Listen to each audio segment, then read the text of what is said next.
Hello, everyone. My name is Kai Geisdorfer, and I'm presenting our work titled Bootstrapping Battery-Free Wireless Networks, Efficient Neighbor Discovery and Synchronization in the Face of Intermittency.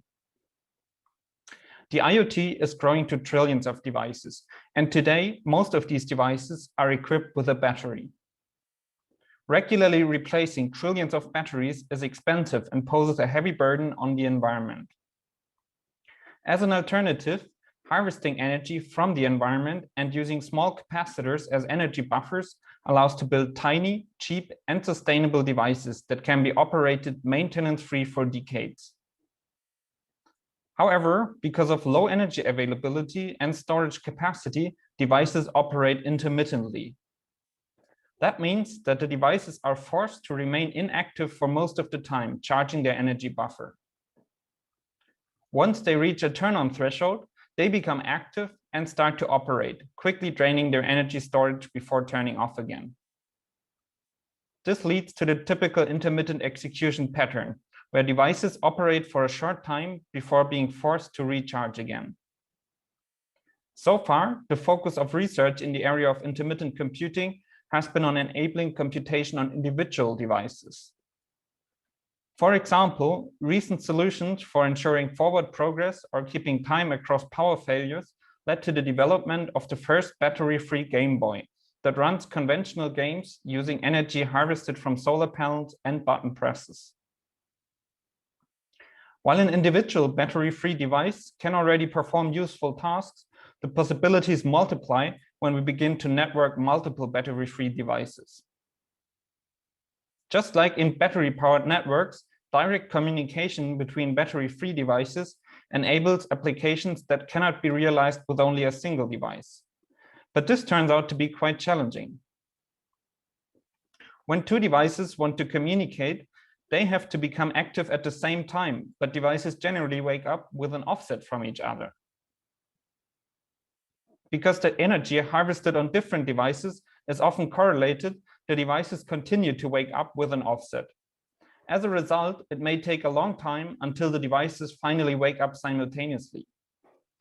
And this is not a one-time effort because devices have to resynchronize after every period with low energy availability.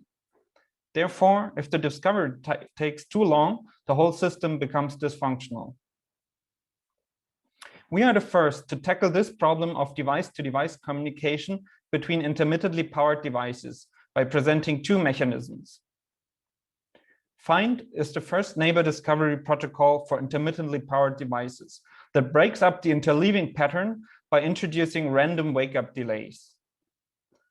The second mechanism, flunk, is a synchronization procedure that aligns the wake-up times of different devices to an external synchronization signal. Let us first take a look at find. Not being able to wake up while charging, the only freedom that battery-free devices have is to not wake up immediately after reaching the turn-on threshold. By introducing small, random wake-up delays, the wake-up offset between the devices also changes randomly between each wake-up. As a result, there's a chance that the offset is 0 and the devices can communicate. This significantly reduces the time until devices discover each other. The find protocol is a method how a node chooses its waiting time at runtime in order to optimize discovery latency. Our key observation is that introducing random wake-up delays speeds up discovery. Our analysis shows that geometrically distributed wake-up delays perform particularly well because they introduce the highest randomness for a given mean. This helps to quickly break the interleaving pattern without lowering the average duty cycle unnecessarily. In find, we let devices adapt the geometric distribution locally at runtime to changes in energy availability. Although find facilitates neighbor discovery in battery-free networks, we still experienced excessive discovery latencies due to low energy availability when experimenting with a number of small light harvesting devices indoors. Looking for ways to further speed up discovery in this scenario, we developed flunk. The idea came up when we noticed a phase-synchronized 100 Hz signal modulated onto the solar panel current. We found that this signal is related to the AC power line frequency, which is 50 Hz in Europe. When connected to mains power supply, most lamps flicker with double the power line frequency.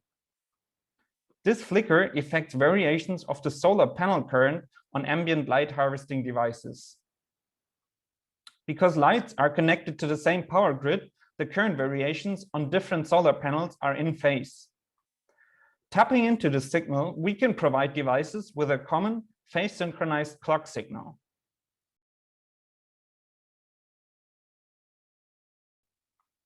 By aligning their wake-up times with that global clock, devices can significantly increase the chance for successful rendezvous and, as a result, reduce the discovery latency. To find out how practical this approach is, we measured the ratio of power line flicker to average brightness of a variety of lamps found in our homes and offices. We found that the majority of tested lamps show significant flicker ranging up to 20%. This applies not only to the older fluorescent and halogen lamps, but also to most LED lamps.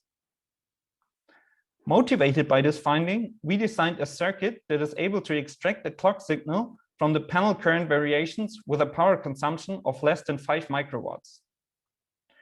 Characterizing the sensitivity of the circuit, we found that it works with lamps with a flicker ratio greater than 0.8%, that is 14 out of 19 tested lamps. It works when devices are located in different rooms and when they receive a mixture of daylight and artificial light.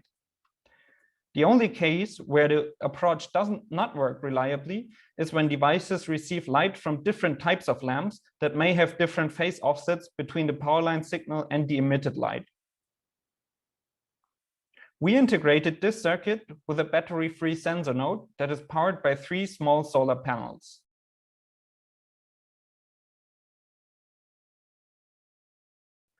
The harvesting circuit steps up the voltage from the solar panel and charges a 47 microfarad ceramic capacitor.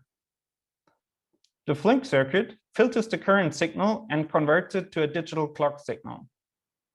The wireless MCU uses this clock signal to schedule its wake-ups. We used 6 of these prototype nodes to evaluate the performance of Find and Flink under controlled conditions. We placed the node together with a halogen lamp in a room without windows and repeatedly measured the time until all 15 bidirectional links between the nodes were successfully discovered. We compared 3 approaches: Greedy, where nodes just wake up as soon as they have energy; Find, where nodes use a random wake-up delay sampled from a geometric distribution; and Find and Flink, where nodes additionally align their wake-up times to the power line flicker extracted from the solar panel current.